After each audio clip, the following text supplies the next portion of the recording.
And we are back. And we just finished watching 1988's Bull Durham. This is rated R with a runtime of 1 hour and 48 minutes. This comes to us from writer-director Ron Shelton, and we caught this on Tubi, but it's also streaming on Plex, Pluto TV, TBS, Roku channel, TNT, and a buy rent on Prime Video. According to the IMDb blurb, a fan who has an affair with one minor league baseball player each season meets an up-and-coming pitcher and the experienced catcher assigned to him. This is tagged as baseball, romantic comedy, and stars Kevin Costner as Crash Davis, Susan Sarandon as Annie Savoy, and Tim Robbins as Ebby Calvin LaLoosh. This is your first time watching this, G. What did you think? It was dumb. Honestly, I didn't care for it. No, you didn't. Did the film have any redeeming qualities? I don't think so. Okay. I don't know. Was the pacing too slow for you, or? I don't think that was my problem with. Well, I don't know. I don't think so. What were you more disgusted with, just the story, or? I guess so. Okay. Also, fine. I didn't really like any of the characters. I thought Crash was ugly. What about Ebby? Oh, that guy. Yeah, he was ugly too. Mm-hmm. What about Annie? She was just kind of weird. I mean, sure, do whatever you want, but what the hell are you going on about? Oh, baseball is like my religion, or I just don't understand. Yeah. Well, I don't think you're not really a sports person, right? So. Not really. Although, when you were a wee baby, your dad and I used to take you to the Brooklyn Cyclones games.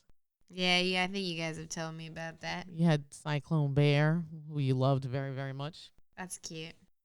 And I think we had a good time. I mean, I'm not very big into Major League Baseball, but like minor league stuff I can get down with. It's a completely different vibe. But you didn't care for it here. And did you feel like you needed to know anything about baseball to enjoy the story, or no?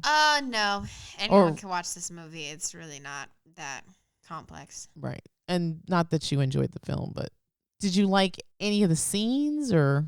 I don't think so. No. All right. What did you think of the Annie character? Like I said, I thought she was a little bit weird. She sort of set women's rights back a couple of years with the way she was acting. I mean, I don't know. Like I said, I honestly think that anyone should be able to do whatever they want to do. Mm-hmm. I mean, that doesn't mean I understand why she was doing what she did. I don't understand why she wanted to fool around with one player each season when you could sort of just get a boyfriend. Yeah. And then there was that whole plot where Ebby didn't want to have sex because he thought that it'd make them lose. Right. I feel like baseball certain sports people are very superstitious, and that's actually a thing. The whole no sex kind of thing. I guess, but I mean, I felt kind of bad for her. Unless she could just get a regular boyfriend and not have to worry about stupid stuff like that. Yeah. Well, I think she was sort of like a groupie. Do you know what a groupie is? Yeah. Okay. So she was kind of like this groupie, and I think, what did she say? She taught at the college. So that's right. Yeah. So she has this job, but I guess it's seasonal because it's, I guess, when school. But baseball runs a long time. It's from spring to October. I don't know. I think that's where it runs. So it takes up a good portion of the calendar. And so I guess this was her side hobby. And I feel like she probably lived in that house. It was probably like handed down to her. And she lived in this house. She lived in this town. Everybody knew who she was. They knew her habits. They knew about her hooking up and kind of training one of the guys, as it were. But I do agree with you. It probably would have been just easier for her to have a romantic relationship. But then when she meets Crash, who's sort of like her equal, right? Because he's older, he's experienced, and he seems like he's like genuinely into her from the very start. He's just like, I want you. Yeah, I want you. I want to be with you. And she decides to do it very democratically, and he doesn't want any part of it. He wants all or nothing. And so he walks away, and she decides to mess around with Nuke for the season. And so she's sort of like put on this, or she's this self-anointed, I guess, mother hen who looks out after the chicks and kind of helps them get to a place. I mean, Ebby was definitely Very Stupid. green. Well, very stupid, yes, but very green. Didn't really know much other than his arm was a gift from God. And so it's interesting because the Crash character is sort of like the mentor, and he's trying to help Ebby, but every once in a while, I guess ego and personality takes over, and Ebby wants to do his own thing, and then Crash sort of stymies him, especially at the mound, and he'll tell like the other team, "Oh, this idiot's gonna do this." What do you think of that? Do you think that was nice of Crash, or? Do you mean the scene where he tells that guy that he's Yeah, gonna like throw? I think it happened twice, where he tells the other team like, "Oh, this is what he's gonna pitch." That was annoying, and I thought Crash was kind of a bitch for that. Yeah. Okay. Yeah. You didn't think it was a way of teaching Ebby a lesson, or no? I guess so. I was sort of putting myself more in Ebby's shoes, and if that was me, I'd probably beat him up for that. You know, the second time when it happens and he confesses to Ebby to his face that he did it, I actually thought, well, the first time I think I saw it, I thought he was going to take a swing at him. But should have. That's annoying. it didn't. Yeah.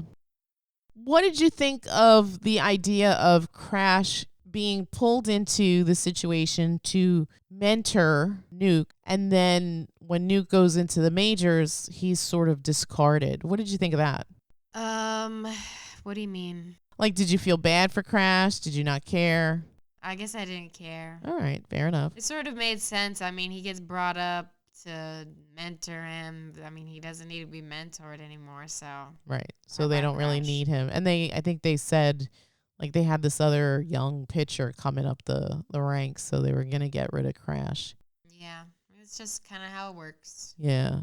I personally felt bad for him in that moment, because here's a guy who lived, ate, and breathed baseball. And it sounded like whenever he talked about the show, the major leagues, he was very nostalgic and wistful for it. You never find out what happens, but he was there for a little bit, and then Did you say 21 days? something like that. I was going to say like 3 weeks, but I couldn't remember the exact total. But yeah, it wasn't a very long time, but he was able to go into the majors, which I'm assuming is every baseball's player's wish, right? To go up into the big show.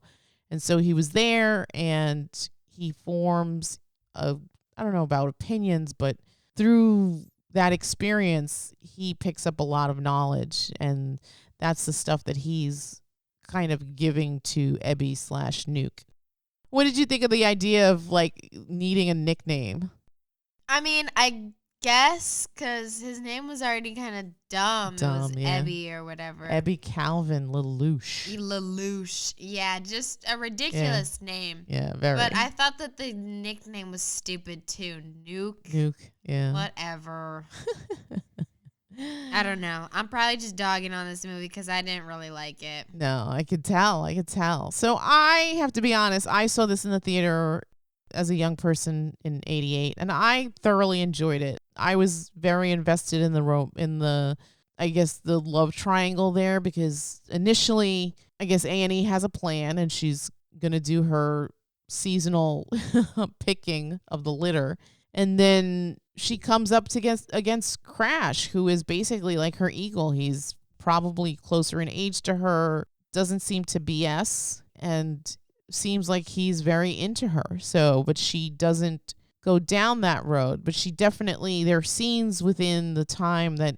I mean, it's clear she wanted him more than Ebby. Yes. Like, he gives that stupid speech when she invites them both over to her house, and she Right. sort of, like, chases after him, but then he just leaves. Right.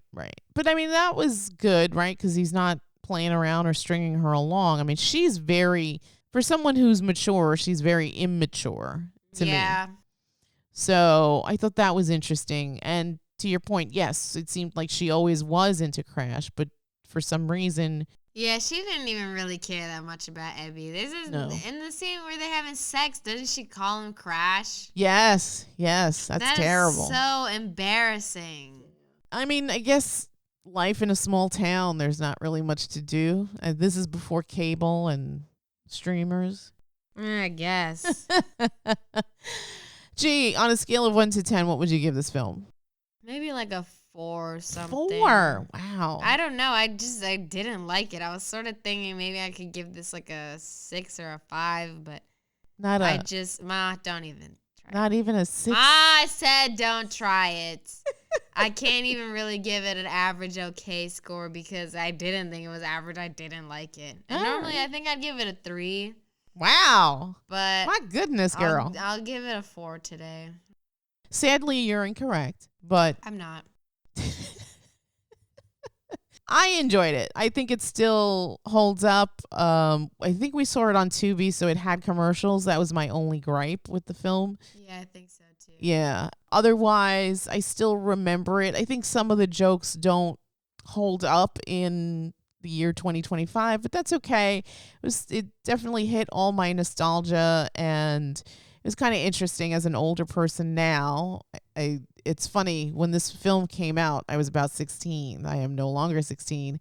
And so seeing them as younger actors, and now what they look like now, it's kind of interesting how the passage of time has just completely gone so quickly.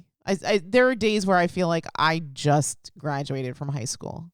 Wow. And yet that is not the case.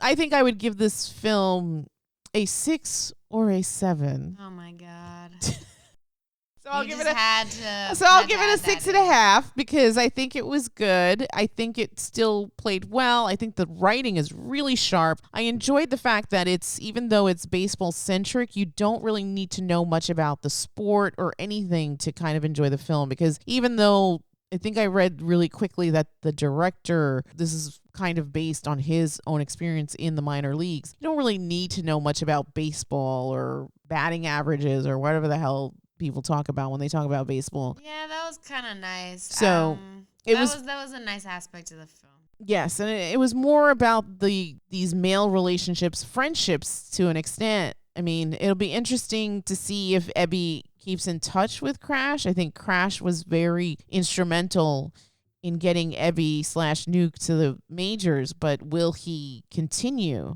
to seek out that relationship? That would be interesting. Like even towards the end when Nuke's giving that interview, right? It's word for word basically what Crash told him to say. Right, yeah. It's just interesting. I mean, the idea of the student and the master, almost like father and son.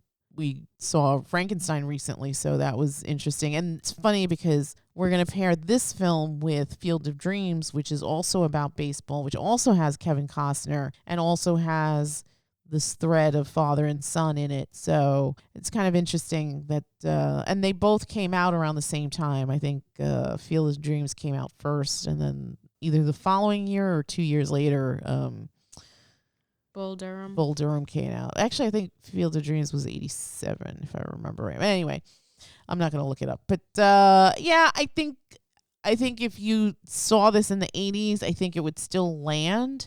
I think the writing is still sharp. I think the performances are really good.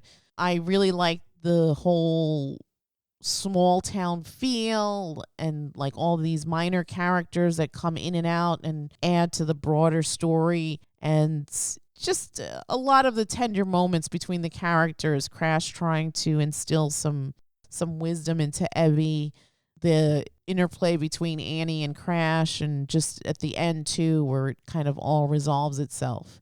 All right, so that's it from us. Don't forget to like, share, and subscribe. And if you are so inclined, check out Bull Durham from 1988.